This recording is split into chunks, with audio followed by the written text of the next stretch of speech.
Hello, in this video I want to show you how to change icon size in XIAOMI Redmi Note 9 Pro Max today.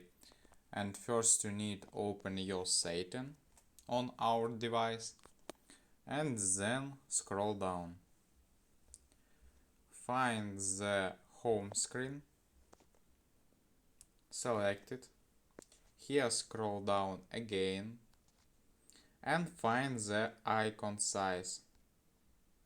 Click on it and then you can change the size of the icon and set desired size.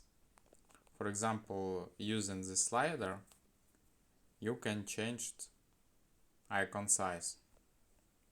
In left, right it's small and right is big. Size of the icon in our home screen. And that's all for today. We changed the icon size in XIAOMI Redmi Note 9 Pro Max. That's all for today. Goodbye.